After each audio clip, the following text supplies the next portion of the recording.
Bernard Tuffin with Family Action South Africa is on with us to talk about the unrest in South Africa. What is the situation there? Who do we trust? And maybe a miracle? Can you tell us what is the story with this violent uprising going on in your country, sir? Certainly. Joe, as with all these kind of activities, uprisings and rioting, as you had in your own country last year, there's a tremendous measure of confusion and chaos that surrounds the essence of what the problem is, the origins, and obviously a lot of narratives are put out, some of them with some foundation, others not. This whole chaotic situation has come to a close. It came to a close pretty quickly. Unfortunately, we can't say that was due to any intervention of the forces of law and order, as in a very miraculous way, a lot of the situation was diffused by the coming to the fore of a lot of ordinary citizens and communities and people that were concerned at the lack of intervention by the security forces, who came to the party late or didn't arrive or whatever. Many communities defended their towns, their businesses, and in a way gave a sign of hope for the future of our country and the forging of a sort of common South Africanism, which doesn't really exist in our land, where races and people from different backgrounds stood side by side. But that besides the point, I have a little interesting story to relate later about a particular town that had made a consecration to the Immaculate Heart of Mary, which was entirely saved from the plundering and looting which savaged, I would say, the majority of many towns across KwaZulu-Natal, which is one of the big provinces of our country.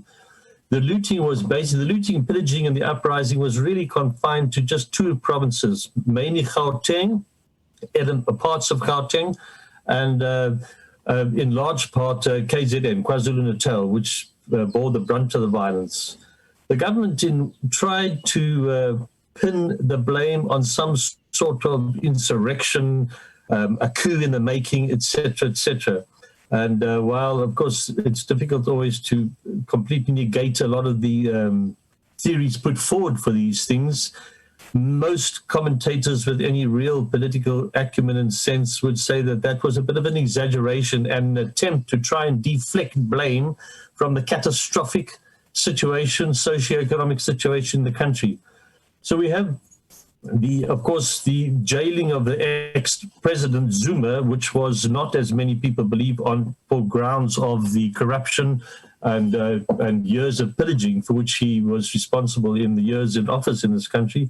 But he was jailed for 15 months by the Constitutional Court purely on the grounds of refusing to testify before the Zondo Commission of Inquiry into State Capture, which was busy looking at the whole issue. So that's there are many elements within the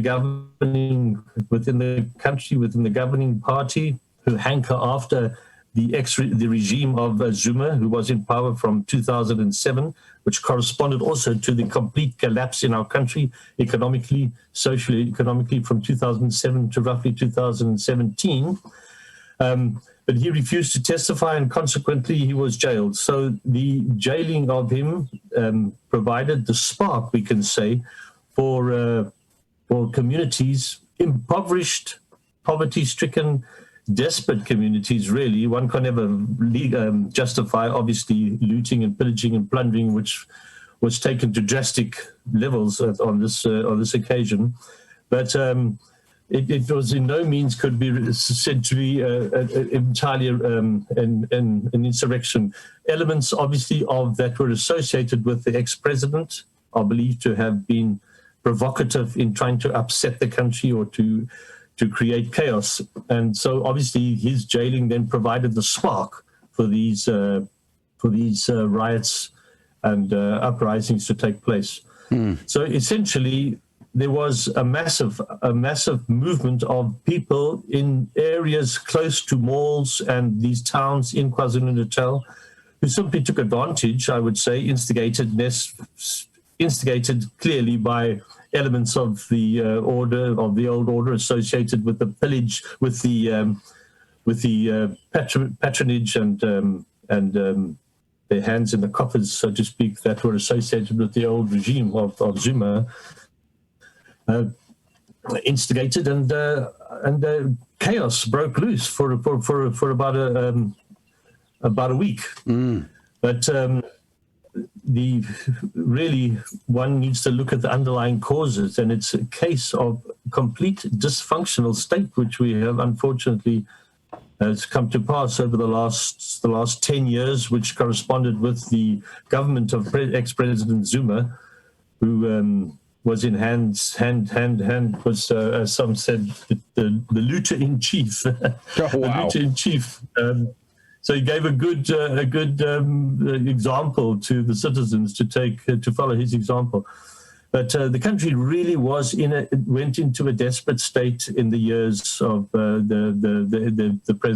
ex-President Zuma on every single level. Unemployment, for example, is at the same, employment. The number of people employed in our country is at the same level in 2007 as it is now, which is catastrophic. And that was on top of a situation where growth was exponential and fantastic from 1994 to 2007. So suddenly we have absolute hopelessness and a degradation, social chaos, lack of education, unemployment, and hopelessness in never finding employment. So you have all these communities sitting there waiting really for a spark. And the spark, unfortunately, came with the jailing of the president, ex-president, and they went wild. So there were a massive looting of the very amenities which are there to support people. Yeah. And in many of the towns across that province, particularly, malls were looted, businesses were destroyed.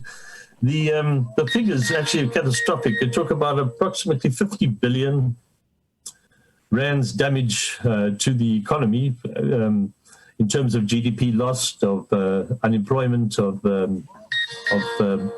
people losing jobs and not hoping to get them again. Businesses plundered. Some 3,000 businesses were burnt to the ground, and some 200 malls either completely burnt out or damaged. Wow. So that was the sort of situation, Joe, really, really quite desperate. And on top of a really deteriorated situation in the country, a country battling with lacking infrastructure and structural deficiencies could least afford or need at this time. Bernard Tuffin is our guest. Family Action South Africa is the organization, otherwise known in the United States as Tradition, Family and Property, or TFP. We're grateful. We have about 5 minutes left in our conversation with Mr. Tuffin. Tell me about the racial tensions that have been a problem that have plagued South Africa. Where is that today, especially in light of this violence? Sorry, just to correct there, Joe, we're not actually TFP per se in South Africa. We do have very good relations with like-minded groups and organizations around the world, but we're our own autonomous organization, and in that sense, we do enjoy good relations with the TFP in the United States. Oh, very good, very good. And other countries. Yeah. The whole thing of racial tension in South Africa, Joe, in my opinion, and in many people's opinion, is overplayed and shown by those who seek to create chaos and destruction in our land in a much more, in an erroneous light, in a much more radical light than it actually is. On the ground in our country, race relations are actually very, very good. Oh, good. Praise be to God. Yeah. We don't have, of course, there's tensions that are left over from the old order, and justifiably so, under the apartheid government.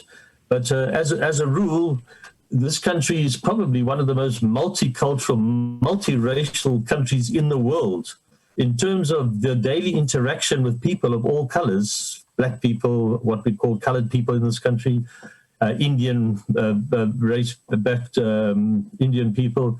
One encounters and interacts all the time, every day, in every sphere of life, when you're shopping, in business, and filling up in a fuel station, interacted with all these races.